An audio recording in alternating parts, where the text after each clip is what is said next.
The room was thick with the usual rhythm of political speeches, applause at the right beats, polite nods, people halfway listening, halfway scrolling through their phones. It was the type of event that felt more like a routine than a moment. That mattered. But all of that changed in an instant when a voice, rough and cracking with something deeper than age, broke through the polished air. It wasn't loud. It wasn't aggressive.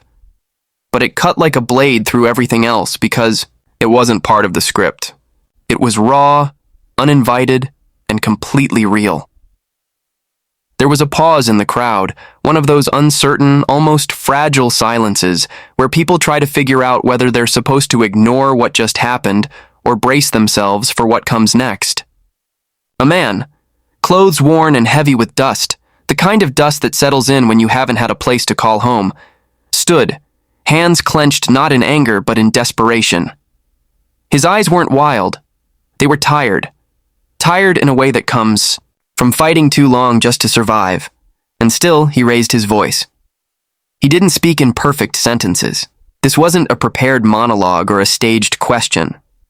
This was pain being spit out in fragments, about the cold nights, about the feeling of being forgotten by the very country he once gave everything for. The room shifted. The energy changed. People who were half paying attention were now fully locked in, not on the stage, but on the man who had the nerve to speak without permission. It wasn't a protest. It was a plea. For once, it wasn't about right or left, red or blue, or who said what during an election. This was about what happens when the system grinds someone down so far that they have to crash a microphone just to be seen. No signs. No chance. Just a man who had reached the end of his silence. You could feel the discomfort in the room, not because he was being disruptive, but because what he was saying made it impossible to stay comfortable. It was easy to clap for lines about patriotism and pride. It was harder to look at someone who represented the part of that story everyone wants to skip. The part where a man serves, gives, loses, and then gets left behind. There was no denying the truth in his voice. It wasn't polished, but it was powerful. Every word landed with the weight of lived experience, the kind that can't be argued away or fact-checked out of relevance. He didn't ask for sympathy. He asked for accountability, in the only way someone could when every other avenue had failed. And that's what made the moment so unforgettable. Not the interruption itself, but what it represented. It was like watching the illusion crack. All the carefully placed lights, all the media-ready moments, shattered by something that couldn't be rehearsed. A man who had nothing left to lose speaking like it. The courage it took to speak up in that setting can't be overstated. Most people wouldn't even raise their hand in a crowd like that, afraid to draw attention. But this man stood. Not because he wanted to, but because he had to. Because silence had already failed him. Because waiting for someone else to care had only left him colder, hungrier, and more invisible.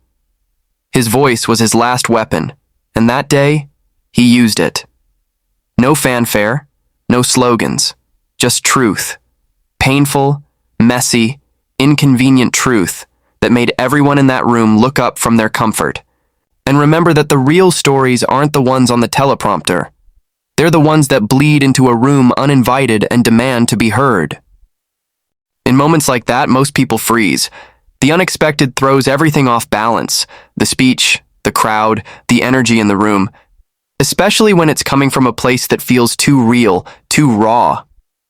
It's the kind of disruption that tests not just composure, but character. All eyes shifted, waiting to see the usual response. Security might be called, the interruption might be ignored or brushed aside with a polite nod and a quick pivot back to the talking points. That's what everyone had come to expect. Tidy. Damage control, political poise. But that's not what happened. Instead, there was a pause. A long one. The kind that isn't just silence but awareness. A moment when the weight of what had just been said still hung in the air, unchallenged. And then came the shift. Not in tone, not in rehearsed empathy, but in action. No glance to staffers. No whispered instructions. No exit from the discomfort. Just a deliberate step forward, off the stage, away from the spotlight, and into the very heart of the disruption. That kind of movement is rare in settings like this, where everything is usually elevated, literally and figuratively. The stage is a buffer, a boundary, a place of authority. Leaving it isn't just symbolic, it's vulnerable. It says, I'm not above this, I'm in it. And that's exactly what happened. It wasn't about optics. There was no dramatic flourish, no playing to the cameras. It was quiet, human, intentional. He didn't try to overtalk. He didn't raise his voice to reclaim control of the room. He listened, and not the performative kind of listening that's just a placeholder until it's your turn to speak again. This was something deeper. Eyes locked, attention undivided, presence fully given to someone who hadn't had much of that in a long time. The space that had been dominated by practiced lines and structured applause suddenly became something else, real, shared, and fragile. There was no attempt to diminish or redirect. The pain being spoken was allowed to exist, fully and unfiltered. And more than that, it was received. That kind of reception doesn't happen easily, especially when the truth being offered is inconvenient, even uncomfortable. It challenges every sanitized narrative, every bullet point written to inspire but not confront. Yet, in that moment, there was no flinching, no guarding, no retreat, just presence. What made it even more striking was the lack of defensiveness. There was no rush to explain away the system, no quick justification about how things are complicated or how there are plans already in place. None of that. Because in that instant, excuses would have only deepened the wound. What was needed wasn't policy, it was acknowledgement. And that's what was given, through silence, through eye contact, through the act of staying. This wasn't about having the perfect answer. It wasn't even about having an answer at all. It was about standing there and refusing to look away from something that mattered. The dignity in that moment didn't come from words. It came from restraint, from not trying to fix what can't be fixed in a single exchange, from not pretending that a brief conversation could undo years of hardship, from recognizing that sometimes the only way to honor someone's truth is by not trying to shape it into something easier to digest. And then, the smallest gesture, offering space, not just physically, but symbolically. Offering the platform, the moment, the mic. Giving space to a voice that didn't have handlers or rehearsals or pre-approved lines. That act of stepping aside, of lifting up a story that wasn't part of the planned narrative, changed the atmosphere in the room. It flipped the script in a place where scripts are everything. In a world where power is usually exercised by speaking, over others, this was power used differently. It was used to amplify, not to dominate, to create connection, not control. The response wasn't a reaction. It was a choice to honor the disruption instead of managing it. And in doing so, it turned what could have been a forgettable soundbite into a moment no one in that room would forget. It started with tension. The kind that clings to the air after something unexpected happens. People didn't know what to do, didn't know where to look. The usual rhythm of the event had been broken, and for a moment, no one was quite sure how to react. There was a weight in the room, one that pulled everyone's attention away from the polished stage and down to something far more grounded, far more real. It wasn't the kind of moment you prepare for, and that's exactly why. It mattered, and then it happened. The decision to stop speaking at the crowd and instead turn toward the source of that cracked voice to make space where there usually isn't any shifted the entire dynamic. No one expected it. That's what made it powerful. That mic, usually a symbol of authority, of control, was handed over, not in weakness, but in deep strength. It said, without a single flashy word, "This moment doesn't belong to me anymore." It wasn't forced. It wasn't dramatic. It was quiet, respectful, and impossible to ignore. A gesture so small in action, but enormous in meaning. That handoff wasn't just of a microphone, it was the handoff of a platform, a moment, a spotlight that had never been made available to voices like the one now speaking into it. And once that voice took hold of the room, everything changed. There was no script, no applause signs, just a voice, cracked, trembling, defiant, speaking truths no one in that room could escape. It wasn't about politics anymore. It wasn't about policy. It was about reality. A raw, unvarnished truth poured out, and people listened. Not because they were told to, but because they had to. You could feel it ripple across the audience, the collective understanding that something bigger was unfolding. This was the moment where the room forgot what it came for. The political energy drained, replaced with a kind of stillness. Not silence because the voice speaking was steady now, growing stronger with each word, but stillness in the sense that no one dared interrupt. The usual noises of a public event, shuffling, murmurs, phones buzzing, were gone. It was as if every person there realized all at once that they were witnessing something unrepeatable. It takes a lot to get a crowd to its feet. Applause can be polite, habitual, but rising, standing, is different. It requires something visceral, something that bypasses thought and hits right at the core. And that's what happened. Slowly, then all at once. People standing, not out. Of obligation, not because someone told them to, but because something inside them demanded it. The kind of standing ovation that isn't about performance. It's about recognition.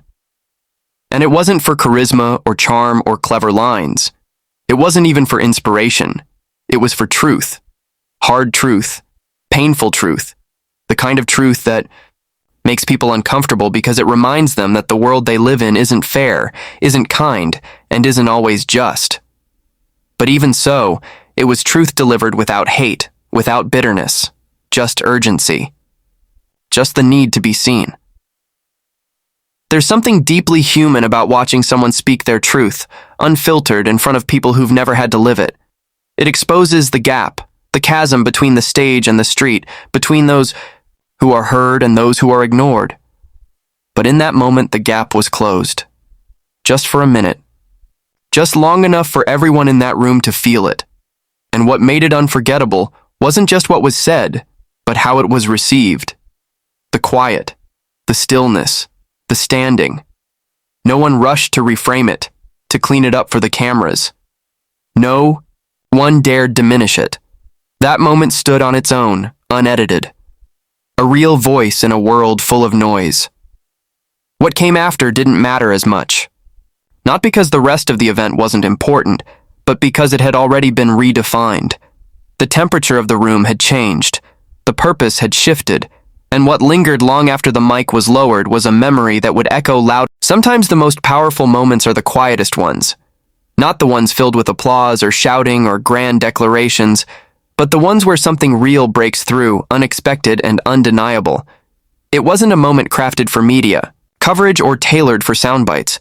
It wasn't polished, it wasn't staged, and that's what made it unforgettable. It was human, messy, emotional, a little uncomfortable, and completely real. There's a kind of honesty that doesn't fit neatly into a campaign speech or a media headline. It's too jagged for that. It doesn't rhyme. It doesn't wrap up with a tidy resolution. But when it shows up, it shifts everything. And on that day, that's exactly what happened. One person's truth, delivered without pretense, without permission, without polish, was met not with distance, not with deflection, but with something rare, presence. What followed wasn't the kind of political maneuvering people have come to expect. There was no pivot, no clever transition line, no carefully spun response crafted by advisors in a back room. Instead, there was vulnerability. Real-time, unfiltered vulnerability. That kind of thing can't be faked. It shows in body language, in voice, in the way someone chooses to stay in the discomfort rather than run from it. This wasn't about winning a moment. It wasn't about optics. There was no advantage to be gained by pausing everything and shifting the spotlight away from the person on stage. And yet it happened. Because some things are bigger than platforms, bigger than agendas. Some things just demand to be acknowledged. And when they are, when they're given space instead of being silenced, something rare occurs: connection. For once, it didn't feel like the room was divided into us and them. It felt like everyone was just people, flawed, hurting, hopeful people, witnessing something real. The lines blurred. Titles and roles faded into the background. All that was left was truth, and the willingness to hold it together, even if just for a moment. There's an energy that enters a space. When truth is spoken without artifice, it lands heavy, it leaves an imprint, it doesn't ask for applause, it demands reflection. And yet the response came anyway, not out of obligation, but out of something deeper, respect, recognition, a kind of unspoken agreement that what just happened mattered. The crowd didn't rise out of habit. They weren't told to stand. There was no cue, no signal. It was organic, instinctive. A quiet wave of people rising not to celebrate a victory or a slogan, but to honor courage. The courage it takes to speak without a filter. The courage it takes to receive that kind of truth without turning away. It wasn't about agreement. It wasn't about sides. It was about being present enough to say, without words, "We see you." And maybe that's the part that will linger long after the cameras are gone and the event fades from memory, not the speech, not the policy, but that brief moment when everyone in the room was reminded of what it means to be human together. No roles, no spin, just people, sharing space, bearing witness. There are times when public events become personal, when something breaks through the performance and makes everyone sit up straighter, listen harder, feel more deeply. It doesn't happen often, but when it does, it leaves a mark, a kind of emotional fingerprint that can't be erased by the next news cycle. The moment didn't end with applause. It didn't need to. It ended with a kind of stillness, a collective exhale that said more than words ever could. A silent acknowledgement that what had just taken place couldn't be undone, couldn't be unheard. It was real, and that alone made it powerful. So many moments pass unnoticed, lost in the noise of agendas and analysis. But not this one. This one stood apart, not because it was dramatic, but because it was honest. Because it pulled back the curtain and reminded everyone watching that beneath all the politics and performances, what really matters is being willing to face another person's pain and not look away. In a world where so much feels orchestrated, where moments are often manufactured for maximum attention and minimum discomfort, what happened that day was something entirely different. It was unfiltered, unplanned, and unforgettable. It reminded everyone in that room, and everyone who would eventually hear about it, that truth still has the power to break through the noise. Not the kind of truth that comes wrapped in slogans or spin, but the kind that comes from lived experience, spoken with nothing to gain and everything to lose. What unfolded wasn't just a disruption of a speech, it was a disruption of complacency. It was a challenge to the carefully rehearsed cadence of political theater, a reminder that behind every policy are real people with real stories. The crowd didn't rise to their feet because they were swept up in a campaign moment. They stood because in that instant, the room shifted from being about performance to being about presence. They witnessed someone take a risk and someone else rise to meet it, not with authority, but with humility. The beauty of that moment wasn't in its polish, but in its cracks. The emotion, the hesitation, the rawness of it all, that's what made it resonate. It was a rare instance where humanity broke through the surface, and instead of being smoothed over, it was embraced. It showed what can happen when we stop talking at each other and start listening to one another. And maybe that's the real takeaway. That even in divided times, even in the midst of rhetoric and rivalry, there is still space for empathy. There is still power in putting down the script and stepping into someone else's story. That day, for a few minutes, politics gave way to people. The platform wasn't used to promote, it was used to uplift, and that made all the difference. It wasn't a viral moment crafted to trend. It wasn't about looking strong. It was about being real. And in that realness, something bigger was revealed. That the most meaningful gestures are often the simplest ones. Standing still, making eye contact, handing someone the mic. These are the things that remind us we're all connected, even when the world tells us we're not. That moment may not make it into a campaign ad. It might not be clipped and shared with flashy graphics and commentary.